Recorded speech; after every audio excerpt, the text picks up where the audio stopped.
I use all kinds of reclaimed wood when I'm making a wooden art piece. This is cedar paneling that my neighbors gave to me after their recent home remodel. Stay tuned and watch my video to see how I took wood headed for the landfill and turned it into a really unique and colorful piece of art. Let's get started.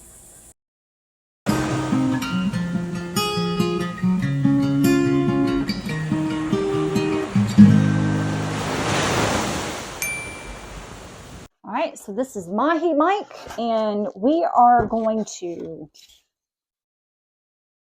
turn him into a colorful fish today. These are sea grape leaves, and these grow here in Florida. They're everywhere. Everybody has them in their yard. I'm going to use these as scales for Mr. Mahi Mike.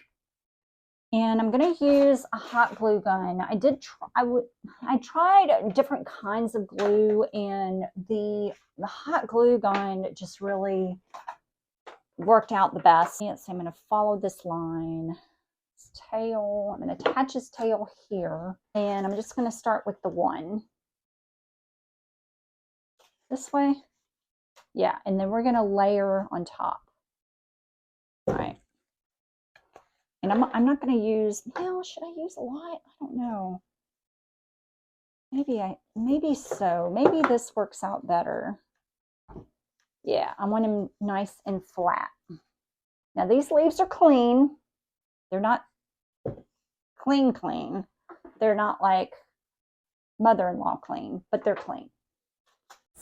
I am going to increase the speed through a lot of this video and do a voiceover just so I don't bore you to death with how long it is. Let me just show you a close-up of that so that you can see.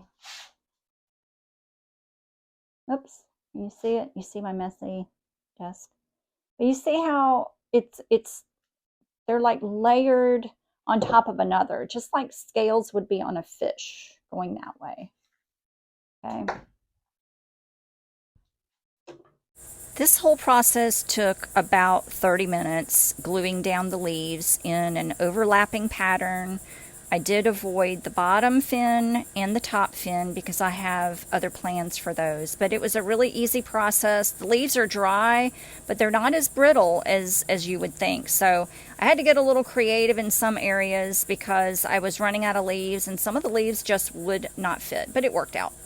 So it did take me a couple of days to get to the next step, which was painting, because I work full-time and sometimes I just can't get back to my studio. So I had every good intention of trying to mix a special color. And yes, I am storing paint in a pickle jar because the can lid rusted away and I didn't want it to dry out. So I was trying to mix this kind of an emerald color, and it didn't work out. All right, let's start this over. I've grabbed some paints.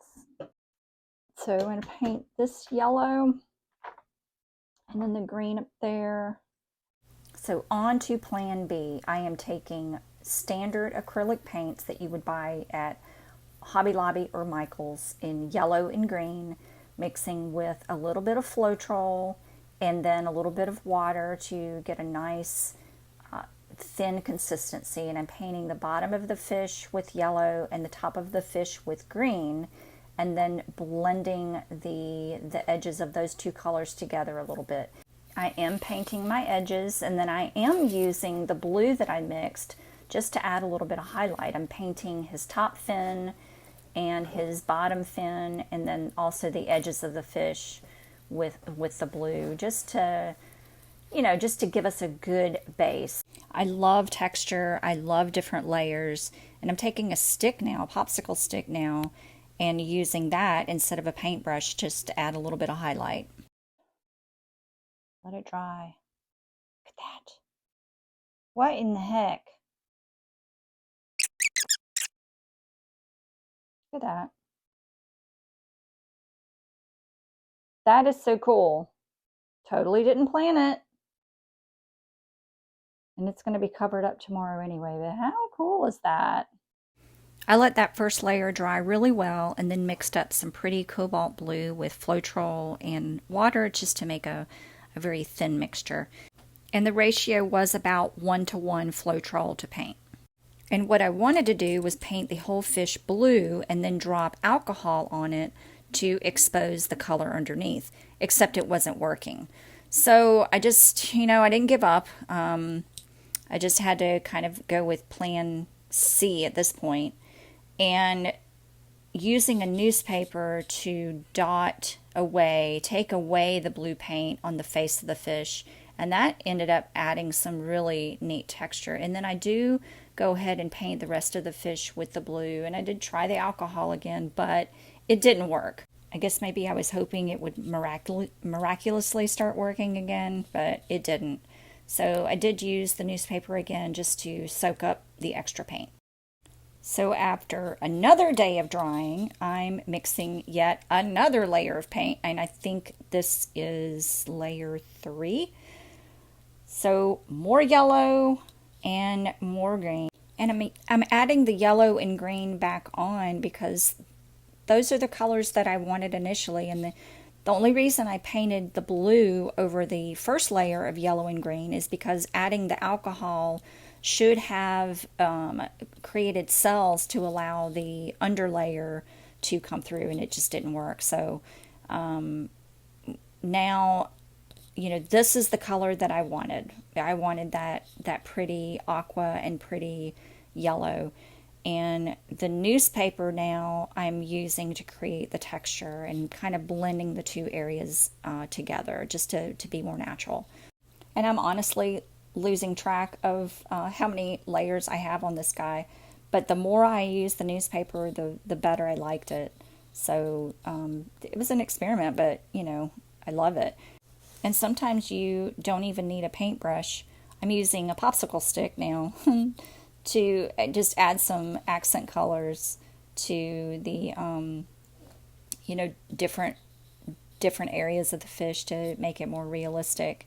This is a popsicle stick, and he needs a fin. He needs a top fin. That's kind of cool. It's like a Mahi Mohawk. Oh, Mahi Mohawk.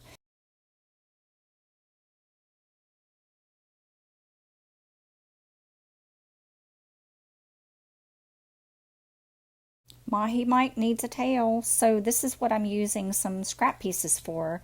They're the perfect size and almost the perfect shape to make his two tail fins.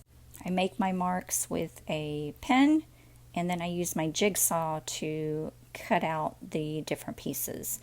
And not quite done here though, because it does sometimes take a little bit of time to get the fit just right, and I may have to cut a little bit more, but and believe it or not, the pieces that are falling on the ground, I will save those and use them for something else. Now the two pieces are cut out, but now I need to figure out how to attach them in what position. I feel like it needs to be more like that, like right there.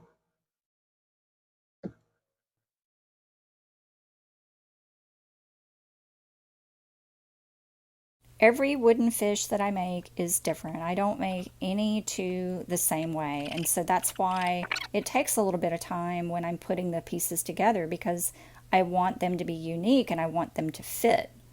Yeah. Right. I do spend a lot of time looking at it and working with it, just trying to figure out how to make it work and how to make it fit. And then, that way I know it's right and it's done right the first time, and it fits the first time, and it looks good. I'm using a vintage nautical chart of Captiva Island and Sanibel Island to cover his tail. And I'm just marking where I want to make my cut. Well, not cut, but I'm tearing it. Just trying to use as much of the map or the chart as I can. A very thin layer of Mod Podge, doesn't have to be a thick layer. I'm just putting it all on the surface of the fin and then on the edges, because I am going to be wrapping the chart around his fin, and then I'll trim it off later. The nautical charts were a gift from a friend and neighbor, and I have quite quite a bit of them, and I use them a lot in different artworks that I do, the fish and then also the starburst mirrors that I make. I just think it's a really unique way of using them. And the final step is attaching his pretty tail with my trusty Bostik air nailer. Love this thing. So he's all done. Just an experiment in different textures and layers and techniques, and he's quite colorful. I like him. It's different, and I'm sure someone will love him. I hope. This is going in my next art show booth, so well, we'll just see. We'll just see. My favorite part is the back tail fin. I just gotta trim these up a little bit more, but love it. Thanks for watching. Please like and subscribe, and happy crafting. Ciao.